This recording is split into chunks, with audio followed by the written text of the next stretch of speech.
In March of 2023, Sean Kelly became the CEO at Front Porch Communities and Services, based in Glendale, California. Currently, Front Porch operates 19 senior living and 32 affordable housing communities serving 7,500 people, largely based in California, with limited operations in Florida, Louisiana, and Arizona. Front Porch has a history of innovation and increasing impact in the field of aging through its Center for Innovation and Wellbeing, and also provides progressive programs through its Community Services Division, serving 3,000 additional people across the country.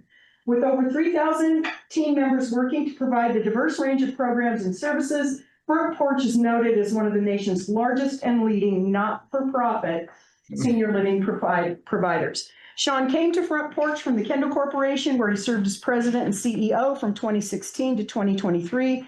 Under his leadership, Kendall cemented its position as a national leader in senior living through innovative and forward-thinking practices. Sean oversaw the growth of the organization's footprint into new markets through affiliation, the launch of new products, the expansion of Kendall at Home, and the development of Kendall's newest community, Enzo Village in California. Over the course of his career, Sean has shown to be a national advocate and respected spokesperson for the pivotal issues that relate to senior living and aging services. He believes strongly in fostering cultures that are inclusive, engaged, and embrace evolution change for greater impact.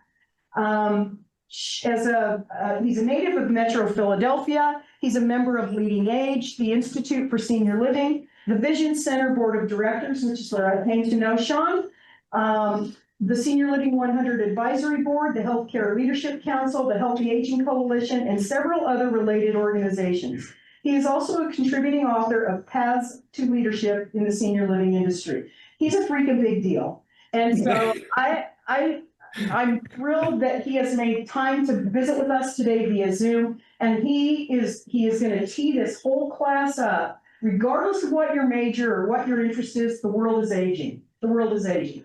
Better understand that, better know how that fits. But there are so many opportunities and things available for you as the world ages. And Sean's going to tell us about why we need to think about it. You're up. Oh my.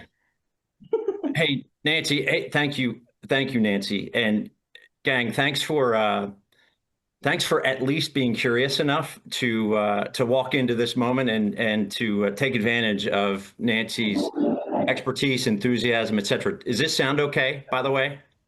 Yes. We're doing okay? Okay. I'm not going to bore you. I'm in a completely different space and time zone than I expected to be in on this day. So bear with me as I kind of zoom in from the friendly confines of an air-conditioned room in the 100-degree humidity and 100-degree temperature of Fort Lauderdale, Florida. But anyhow, what I thought I'd do, and you know what, Nancy, and maybe it kind of it's a little bit of a counterbalance to that sort of introduction, which is if you were able to kind of stick with it, it's a lot, and it's a kind of like, to me anyway, it's super general and it doesn't tell you a whole lot about what it is that we're up to. So what I was thinking about was, and I actually was jotting down some notes last night, was kind of like a couple of days in the life of working in this sector, working with Front Porch and with people from all over the place in ways that you might not realize kind of occur.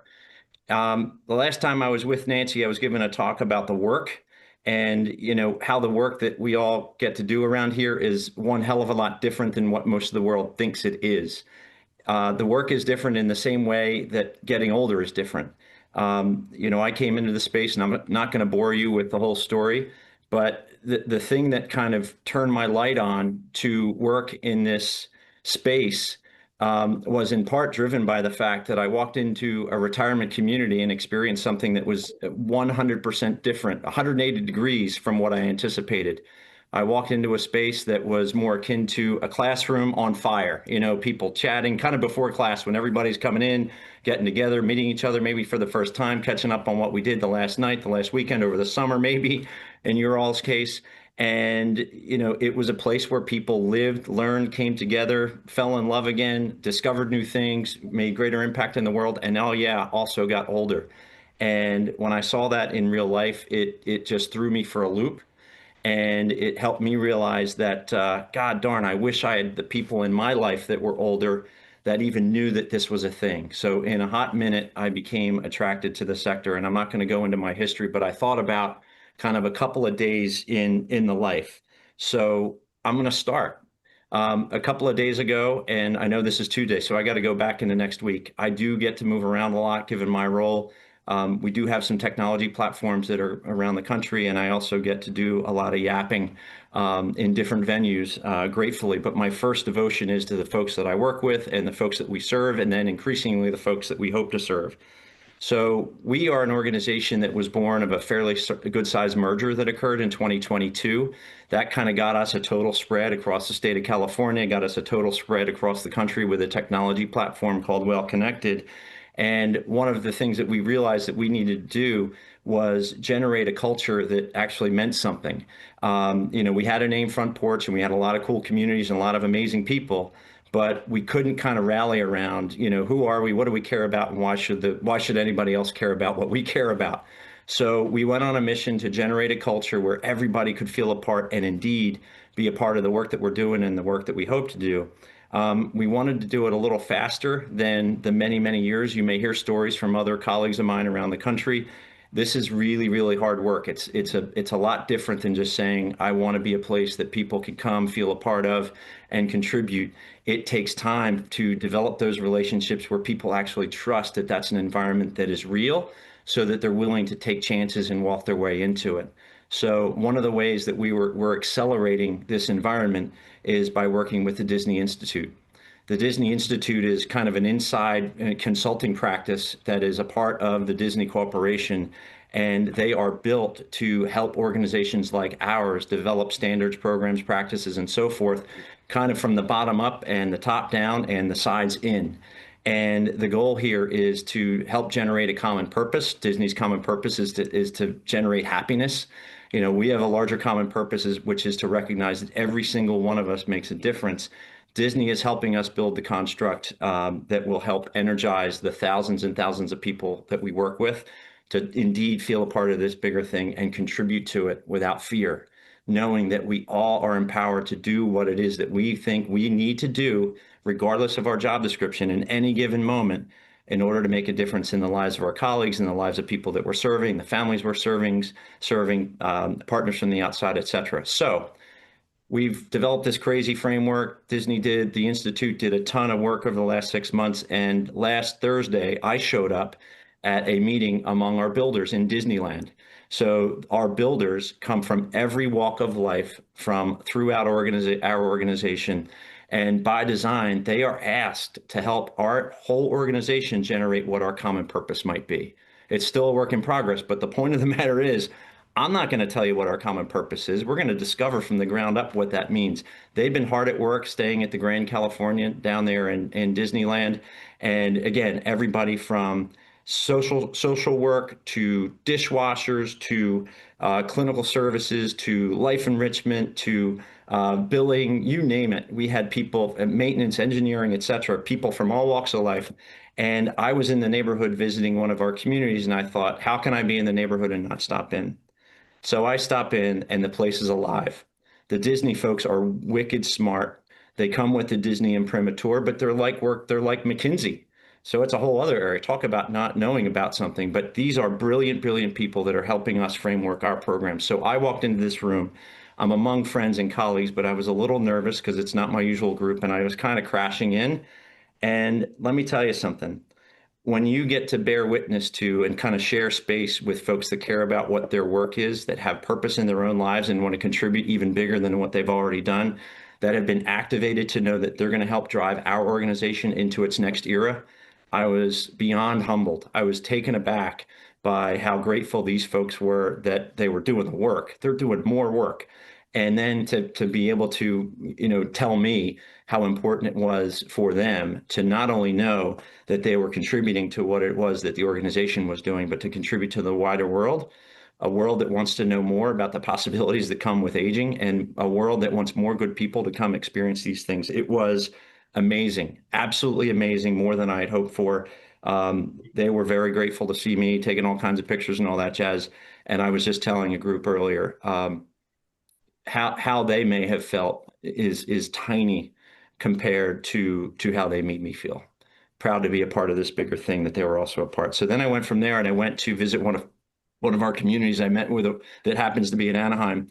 And as I was kind of just doing my walkabout, I ran into a woman who had transitioned from independent living. Independent living is, guys, is just it's like any one of us kind of walking around doing our own thing. Believe it or not, when people get older, they move into communities sometimes where they can live independently just like us, have all their meals, activities, stuff they might want to do, programs, ways to teach, learn, etc., available to them, and also have access to other, if you would, possibilities if as they age, if their needs do change. So in this particular place, this woman, Jocelyn, whom I had met living independently, had some needs change. She was now living in an assisted living environment. She needed a little bit more help getting dressed and eating and doing the stuff of every day, but she was still active. She was still taking classes, but she couldn't get up and around the way that she would have when I was with her last year. And, very simply, this is work. This is the work. So I go from the Disney and meeting with our builders and hanging out with all these folks and getting excited about creating a culture that everybody can feel a part and systematizing it. And then I go see Jocelyn and she grabs my hand. She just grabs my hand and simply says, "Oh my gosh, it's so good to see you. Thank you." I'm down on one knee because she was in a low spot. And she looked at me and told me what she'd been up to. She told me about a story about making something for dinner for herself with a little bit of help from one of the care folks that was in the community. And basically said that she was so grateful to be in a place where she was among friends. So I didn't get to hang out with Jocelyn all afternoon, but again, it's an example of kind of the paradox, right? So I am literally in Disneyland. I go down the street and I'm meeting with Jocelyn, who is simply happy to have a moment to say hello. That is the work.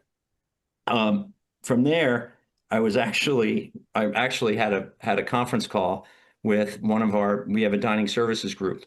So dining services in senior living, in case you don't know it, it has to be top notch more and more. And I don't care if you're in a nursing home, assisted living, memory care, independent living, adult, active adult, whatever, all stuff that I know you all are talking about or will talk about. The expectations have changed in our world. No longer are folks interested in coming to a place where the food is for the masses, where the food is distributed cafeteria style, although it's available that way. We have to be able to compete with and indeed match what it is that anybody can get out in the wider world. We're often generating partnerships with local restaurants. We're very often doing kind of pop-up gourmet meals and all that other jazz. But what we're working with an outside partner, a global organization called Compass Community Living. They employ about 300,000 people, and we're using some of their bench strength to help us deliver literally a gourmet program throughout our organization. Not only is the food really good, but it has to be born of the local flavors that are available in all of our different markets. And guess what? Our residents are having a part in how the menus are being developed. So I was just basically asked to come and listen in on the progress of the menu development that runs next to the development of the kitchens that have to be different, the dining areas that have to be different. And every one of these operating communities that are bricks and mortar has a different age, a different place, and takes a whole lot of complexity. So we have a bona fide, classically trained executive chef who is our executive that runs our culinary transformation program. His name is Pierre-Marie Laprince. I think having that kind of a name is just plenty enough to make you really good at food. But as it happens, he has a passion for the work. He has a passion at older people actually having food and the opportunity to decide what they want to eat available to them more than sometimes the world would tell you, right? Very often older people is seen as kind of been there, done that. The time has gone, and now it's kind of just running out the clock. That ain't it. And not only am I saying that, so are the folks that are getting older today. The generation that is before us has a different kind of demands, and the games all have to be upskilled. And all of us that are working in this space have to have the passion for sure, have to have the heart for sure. We have to have I want to call it the acumen or the intellect for sure. We also have to be able to think about how do we squeeze as much juice out of every piece of fruit that we've got, meaning we in the world are resource constrained. This work is not easy. It's highly regulated. It's becoming more and more expensive to deliver. So we are really, really needing to deliver the highest quality experiences up and down the line, no matter the demographic or no matter the socioeconomic part of the demographic that we are serving. And in order to do that, we've got to be wicked efficient, wicked smart, and systematized. Henceforth, this dining services platform that is systematized at scale, likewise running a Disney program that's going to teach us how to scale hospitality and culture in ways that we've not before. I should mention, we did bring in a chief culture and community officer that is helping us run that ship. That is unique in the world of senior living right now. It's a demonstration of the commitment that not only we are making, but I believe that needs to be made in order to become a real place that people have voice, that people want to be, where people contribute all the time. So more recently, spinning off of the CCL meeting, again, stuff you might not expect, I was in a more of a businessy meeting regarding real estate development finance and mergers and acquisitions. So we're actually working on some capital programs where we're generating some really, really complex financings in order to make sure that we've got the most efficient way of providing for the financial resource that is necessary to change some of these kitchens that we've got to change, and to actually, in order to generate even more scale so that we can be even more efficient, to consider how it is that we're going to bring more organizations into our family. It's a fascinating place to be, where we're saying not only do we want to generate more scale, but we want to generate more scale where we're delivering on the promise of this is a place where everybody can feel a part. So yeah, there's a financial consideration and a highly sophisticated business analysis that goes on, but there's also tons and tons and tons of where is our culture fit or not. I can't tell you how many deals we've walked away from where the culture doesn't feel right, but the numbers look good, and we say no, thank you. Now, that comes from having done the opposite for a while. Plenty of mistakes made, lessons learned, where you say, holy Hannah, this makes perfect sense, an amazing market where we can serve more people, and we'll figure the culture out as we go. And when you do that a couple of times the wrong way or out of order, you finally learn. And in our case, and certainly in my case, those lessons learned have made us a lot better at helping discover where the best fits are. Um, let's see, where else was I? Development capital finance, I mean, major part of our work. Building engineers, engineering, design, architecture, all that sort of stuff. We have in-house folks that do that work. It's not just clinical care and services. It's not just about the care side, although it's a vast part of our operation. Another thing that I did actually last Friday, I was in a Zoom meeting with one of my colleagues who runs a place called the Center for Innovation and Wellbeing. It is our sort of skunk works. We do a ton of research in partnership with colleges and universities around the country. We test new products. We help develop new products, some of which are being deployed right now in our communities and beyond in senior living. And in this particular case, we're actually helping a startup out of France that's developing a robot that is not just the old school. If you haven't yet, you will. We've got robots running all over the place, sweeping the floors, cleaning the rooms, and increasingly helping us manage the bus work in the dining areas. This robot is AI. The plan is to deliver an agentic robot that has, if you would, a personality and more dexterity than what you're used to seeing so far. And they've been testing the acceptance of this robot in thousands of different environments so far. And it's really fascinating to think about a robot being agentic, AI driven, so that you're actually building a relationship with this thing. And the only common thread through about 12,000 different interactions that have been measured so far in various communities around the world is that this robot, crazy enough, is being seen as a trusted ear, meaning that people want to tell this robot, her name is Celeste, what it is that they think, and they feel like they feel comfortable enough. And it has everything to do with what it looks like, how it behaves. It's a little bit like the Mona Lisa. When you look at her, she kind of follows you around and nods as much as giving you feedback. And again, it could be one of these things that helps us kind of play in the space. We're constantly looking at where can we deliver more of the human experience. And so often we have to stop the human experience because of the next task that has to be driven or taken care of, especially when you're in a more clinical setting. Imagine if we're able to have a non-human that folks are actually willing to have at least a relationship with, to hold down the fort, while we're having a more human experience with someone that we don't want to knock off because it's going so well, because the game is changing. So that's kind of fascinating. And the fact that our organization, a senior living organization, is being asked not only what do we think about the delivery of this new possibility through these robotics and through AI, but how do we make it better, and how do we generate experiences where this thing can be tested and brought to its next generation over time? I have a feeling this is something that we're going to be talking about in a year from now, and you're going to see a lot more of this particular robot around. And Nancy, I can send you pictures and links to what it is. And then the last thing that I thought I'd let you know about, which is something that I just finished off this morning, that you again you might not expect as a senior living thing. Um, we had a movie, and you might not think of it as an old person thing, by the way. So back in October, I was sent a couple of emails from friends of mine from across the country, both from New York as it happened. And they were sending me notes of congratulations. And they said, Sean, congratulations. They knew I was out here in California, even though I do go back and forth quite a bit. Congratulations. And this is an amazing thing. I had no idea what they were talking about. I went on to discover that what they were talking about were articles that they had each read, one in Variety, which is like, the Hollywood newspaper, right? And the second was in McKnight's, which is kind of an industry paper that speaks, clinical stuff, my work, the stuff that you guys are in class for, and so on, mergers, acquisitions, best practices, and so on. And both articles were about this film called Familiar Touch. Familiar Touch happened to have been filmed in one of our communities called Villa Gardens. Villa Gardens is in Pasadena, California. It's one of our many, and I was still pretty new in my job. I didn't know that that had happened. It was happening literally as I was arriving at Front Porch, and so I went on to say, "Hey, thanks for the accolades. I didn't know I had nothing to do with it, but I'm sure going to find out."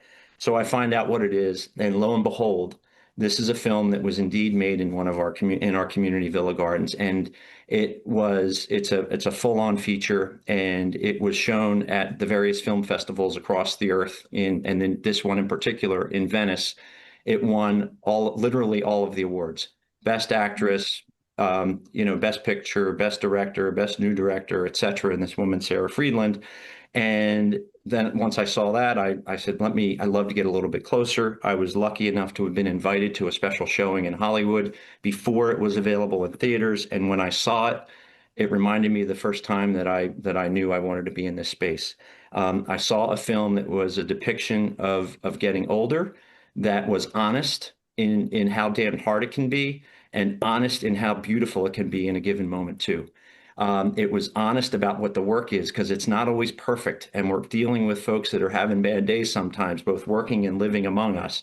But it is also work that includes a much broader dynamic in terms of bringing your whole self to it than the world really also understands.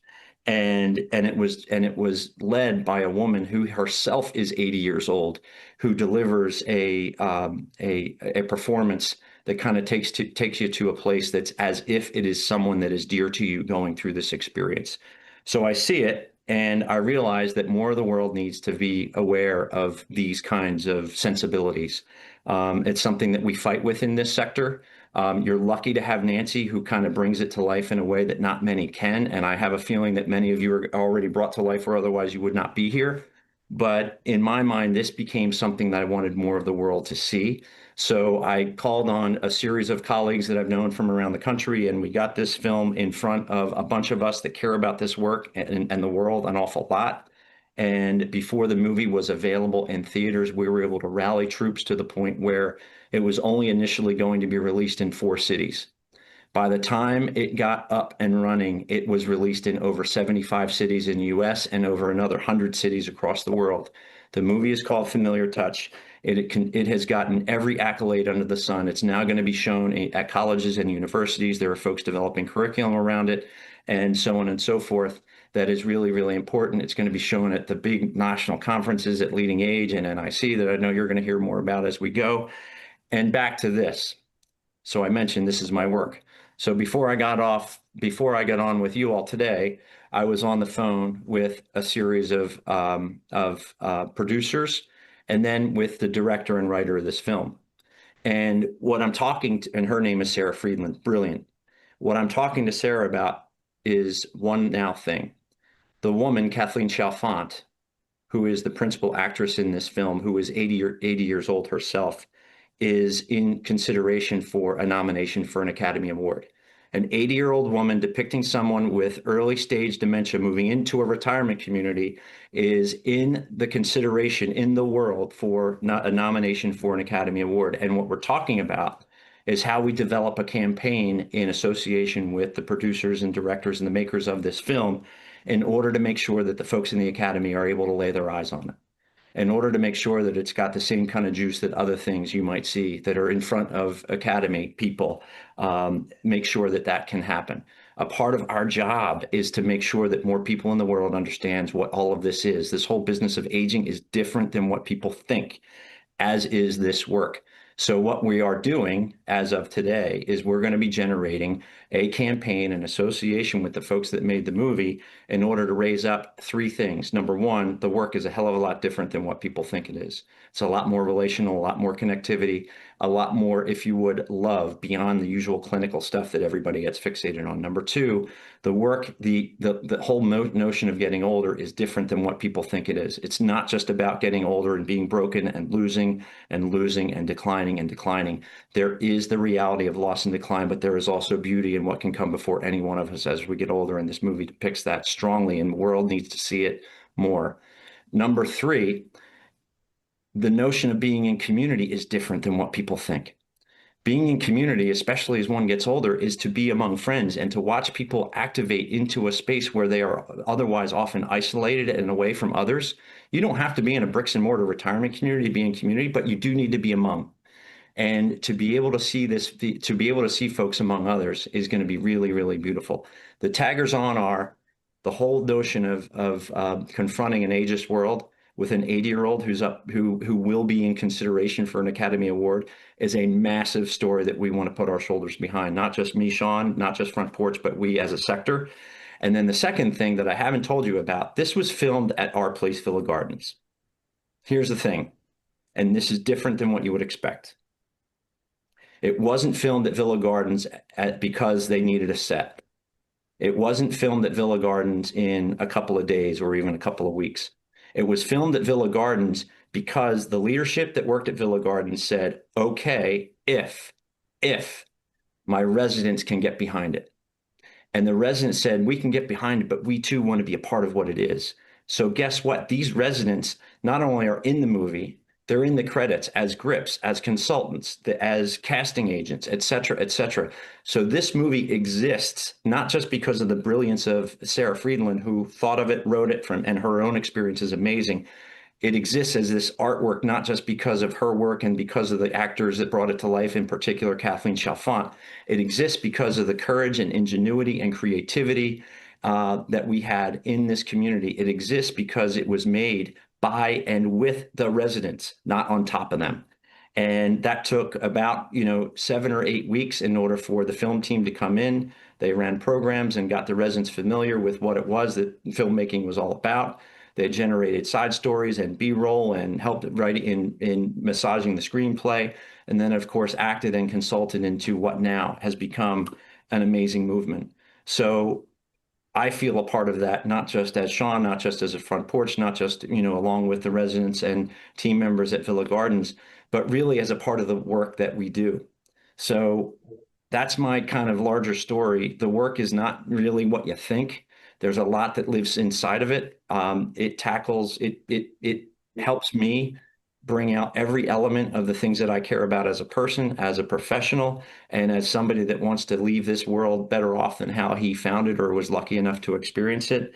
And I cannot tell you how vital it is that we start to have a bigger conversation about what this field can bring in the way of opportunities for folks like you that are at least thinking on coming into a space that has a hell of a lot more to give, like I said, than you might otherwise believe. So I will stop there. I'm out of breath and maybe out of gas, and you guys maybe, have heard plenty enough. So if I could stop there, Nancy, you may want to take the next step. Okay. Anybody have any questions for Sean? He rolled out a lot of things you haven't even thought about yet. Like, I don't even know why I'm in this class. Fit in my schedule. I need some diversity UCOR credits. Did he say anything that piqued your interest at all? Or that you might want to know more about? Out of the gate. Yes, thank you. Not really, but I just want to ask, how does accounting fit into all of this? Hey, great question. Sean, how does Accounting. accounting fit into all of this? Oh, man, what a great, yeah. So let's see. I mean, we have, golly, it's complex. It fits in. So we have, of course, we have outside accounting firms. We work with a couple of great ones, large and small. Increasingly, companies like ours are dealing with the bigger firms, as you might imagine. But our internal accounting practices, we centralize accounts payable and accounts receivable in-house. We have we have specialists in capital accounting, meaning, so we are an organization where we've got a lot of people, but we also have a lot of physical assets. So you can only imagine the situation that we confront with related to depreciation and capital management. We spend probably $120 million a year just on repair, replacement, and renovations of our existing physical assets. I'm going to say, golly, across the corporation, we probably, our accounting team, and I'm just talking about accounting, not analysts, because we have financial analysts, we have capital strategists, we have folks that specialize in the capital markets, and then we have M&A folks, as I mentioned a little bit earlier. We probably have a 20-person accounting team that's dealing with the day-to-day. And remember, in this space, very often we're dealing with private payers. We're dealing with insurance companies that are also payers. We're dealing with government payers, whether it's Medicare. Occasionally for us, it's Medicaid, not very often. Occasionally it's dual, meaning you've got Medicare and Medicaid, and the accounting complexities are vast.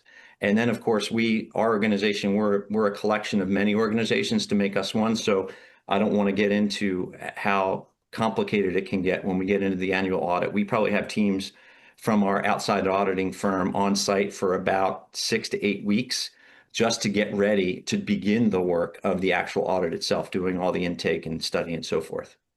So a lot of accounting. And bravo, that is the first time I've been asked about accounting, and I wish I was an accountant myself, but the accounting gets short shrift because without it, people think about number crunching and it's not that interesting. In our space, it underpins any kind of strategy that we have to make because we are not a short-term play. Accounting for us is not day to day, month to month, quarter to quarter, or even year to year. We've got assets that we need to keep to life over long, long periods of time.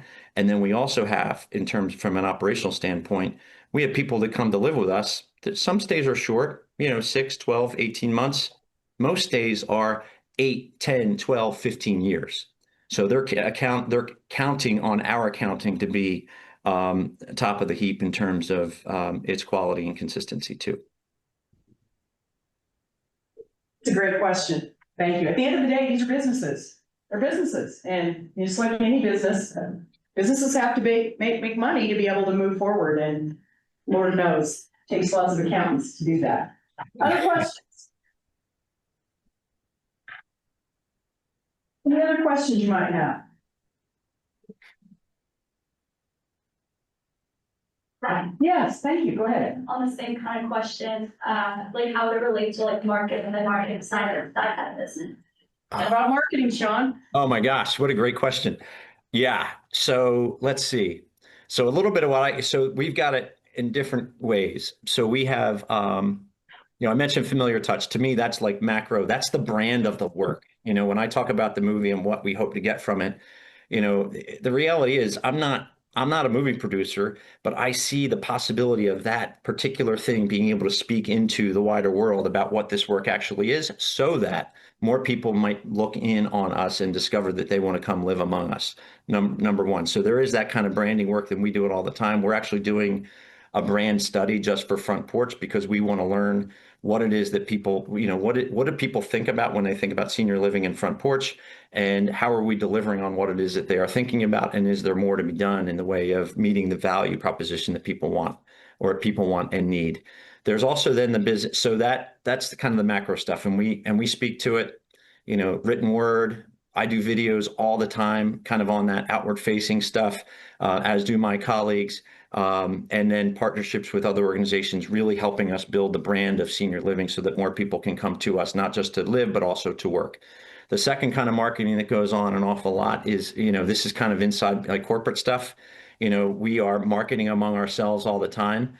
There are not enough great, good people to do the work right now. So I will tell you that we are very, very strategic in terms of how we present ourselves on social media, in written materials, on videos, on TV, or whatever it is that we're doing, because we really do, need to be seen as not just be, but also be seen as a place where everybody can come in and also have a chance to not only find their own purpose, but to grow. It's not good enough for us to offer any of you all or anybody else that comes down the pike a job. We need to offer the possibility of the discovery of what it is that you may want to do in your life over time. So we're doing an increasingly large amount of work around marketing, the training and leadership and learning and development programs that we're also delivering. And again, that's sort of, I'll call it intra, kind of B2B, if you would, business to business style marketing. Of course, we have a product to sell. You know, Nancy mentioned 19 communities that are market rate. So people are paying, you know, in some cases they're spending over $1 million on an entrance fee and, you know, 10 to 15 or $20,000 a month to live at a location. And we are lucky enough to have occupancy across all of our, you know, market rate inventory over 93% plus or minus, and it's going up. Well, that happens in part because there are a lot of people that have needs and want to be a part of larger communities and people that get it. It also happens because of marketing. So we spend an enormous amount of time kind of on the more, I'll call it tactical day-to-day style side, understanding our individual markets, whether it's San Francisco or parts of Arizona or San Diego. And then there are micro markets. You've got San Diego, but then you've got the lower San Diego market. Then you've got the beach part of San Diego. And we have teams of people that are working on the marketing side. They are often, in this case, matched to our marketing and sales teams, because marketing basically helps you generate the ideas that excite people to ask, hey, what's that all about? How might I think about coming to Front Porch? And then the sales teams need to take the conversation forward and help folks discover, is this really a match? Is this really what you want? And then to help people come in. There's an incredible amount beyond the straight up marketing. There's an incredible amount of analysis that goes into understanding who are these people, where are they, how many of them are there, how much money do they have, what's important to them in terms of the way of life. So there's a deep analytical part. We house all of that in-house, and there are also dozens and dozens of great consultants around the country that do that work. And then increasingly, and then I'll stop because there's a lot in there, even though there's more to be said. We work with the big ad agencies too. You know, these stories, as much as I like myself and my colleagues to get up and stand up and talk about what it is that we do, why we do it, and why it matters, we also recognize that there are a lot of great agencies and amazing creative partners that help us develop the materials that can help us tell our stories better. We just started out, I said one more thing. We just kicked off a podcast. So one of my teammates said, we want to find new ways, because really at the end of the day, we are our stories. You can look at a CV, but we are our stories. So our podcast is a little bit unique, and in that we are bringing forward our residents and colleagues, both from within Front Porch and without, to talk about what matters to them, what's important in their lives, what have they done, what do they hope to do. We've already had two crying sessions because of the impact of the communications that have come through the podcast that we've put in the can thus far. That's another form of marketing. It's beautiful to hear folks' stories, but it is also another form of marketing. How do we get the word out as to what this is, why it is, and invite people to consider it? So. Mr. Kelly, I was curious if you guys are building any new communities and where they are, and why is that base important? Great question. So it's funny, we are. Let's see. So we're working on, building new and mergers and acquisitions with other organizations. And I guess the strategy is to reinforce markets where we already exist. So mergers and acquisitions are, let's say we have a community in Palo Alto. We want to serve not just, one building in that market, but we want to serve up and down the socioeconomic part of the demographic. And we also want to be of service to people that will never move into one of our buildings. Increasingly for us, we are developing not just buildings, but businesses that are designed to deliver social, I'll call them, social impact, socialization, and learning programs into the larger community, because we know that those programs attach to greater degrees of health and well-being for people, older people in particular. In terms of building areas, we are developing a community right now, received land use approval in Los Gatos, which is near Santa Cruz. It's a bespoke neighborhood, and a little bit of insight. Why are we doing it there? Well, we happen to own a piece of property that wanted to be redeveloped. It's an incredible market, incredibly high home values, a lot of people that kind of fit our age demographic, and also a lot of people that fit our psychographic. Our products appeal to people mostly for now that are curious, that have an intention to be among friends, whether in an actual bricks and mortar community or in a community that helps generate those times to come together. And what we've done in Los Gatos is really kind of double down on this notion that community can exist and can and does and should exist beyond its walls. So we were able to get entitled, a whole other practice. So we have a development group. So they're working on real estate entitlements in order to get these 250 units approved in Los Gatos so that we can get permission to build it. So that work went on. We got the approvals over the course of this spring. We've just begun marketing, guess what, on that single project. So we're going to be walking into the marketplace describing what this community will be, mostly independent living with some services available for folks as their needs may change. But here's what's big and different. We will not build a new community if it doesn't also include a link to the greater community. No more enclaves, no more castles and moats. Nobody wants to be in a place. Yes, it's nice to have all the stuff right where you can get your hands on it, but nobody wants to be in a place where they are not among. I shouldn't say nobody. Many people, many more people would choose to be among a larger, greater community than in an enclave, especially in this new generation. I'm sure you'll talk a lot about baby boomers. And in Los Gatos, what we were able to do was get access to and buy another piece of property that actually links our property up on the hill to the main street, Santa Cruz Avenue in Los Gatos. So what we are building there will be a center for health and well-being that will be about learning. It will be about teaching best practices in dementia care. It will be a respite center for folks that are serving in the larger community, because guess what? 50% of every person over the age of 65 right now is having some form of confrontation with dementia. And we don't just want to be of service to the folks that can afford to and choose to move into our community. We happen to know a lot of stuff that's really valuable in the greater community. So we will have a hub beyond our greater community where most of our people will live that will be porous, in and out. We're going to be teaching and learning and growing with folks in the greater community in that community as well. And for us, that is one of the requirements. If we can't do the whole enchilada on a new build, meaning not just have a new campus, but also have a hub that can be valuable to the greater community, we're going to be looking elsewhere.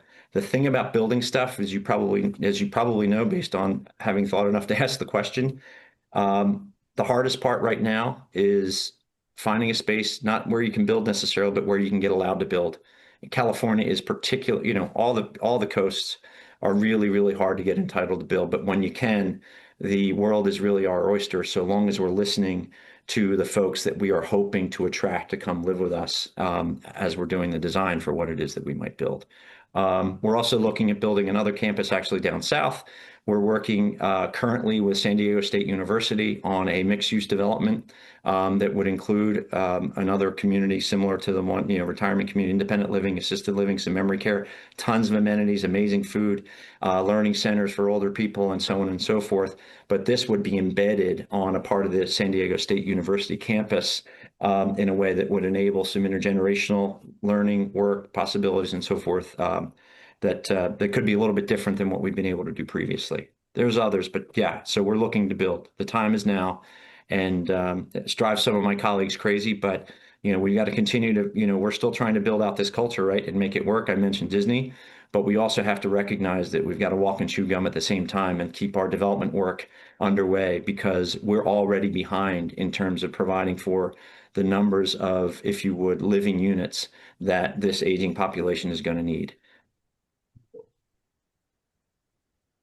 Other questions?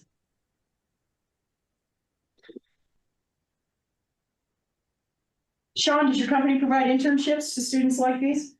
We do, and we're getting better at it. So it's funny, and you and I have talked about this, Nancy. One of the things, and we talk about this market, right, that's getting bigger, but that alone doesn't mean that we'll be successful. We've got to make sure that we're delivering the right, product, program, experience, possibility, the right level of engagement to this market. As that market's getting bigger, the number of folks that are coming into the job market in this area that requires an incredible amount of service is getting smaller. We recognize that. So if we're going to be a great place for people to live, we sure as heck have to be a great place for people to work. And we have a great history of bringing interns in, Nancy, but it hadn't been systematized. we are just now, and we've done work with the Vision Center that we've just wrapped up. We are just now building out intentional partnerships with colleges and universities up and down the coast in order to make sure not only that we have programs to help our people grow, but we have places for your people to land. So it is a work well in progress. I want people to pass stuff along, but my hope is by the time if I get invited back, we'll have a little flyer that says, if you're interested in coming as an intern, sign here, and this is what it entails. But my commitment to the sector, to my company, to you all, is that even though we don't have our programs as systematized as they are about to be, I mentioned we created a whole division for learning and development. We are building a crackerjack series of programs for the folks that are among us and the folks that we hope to get. In the meantime, I want to be, speaking of walking and chewing gum, very, very ready to receive any interest that folks might have on exploring internships here. I think we had, I think across the organization, we had about a dozen and a half or 2 dozen last year. Again, which is great. It's even better when it's like in a system, so that we know how to deliver the messaging and the experience, from one community to the next. There should be a common experience and a common opportunity for growth, and a common opportunity for us to come to know you all and for you all to come to know us in the most complete way. Well, happy to partner with you on that, that. So as you get that rollout closer, or even if you just have a link in the meantime for people to check it out, do whatever, happy to share anything along those lines that you might have, because you're an amazing human and you have an amazing company. So anything else, Sean? Sean, thank you. For Next sure. time, we're going to figure out a way to get you to Pullman. This is a beautiful campus.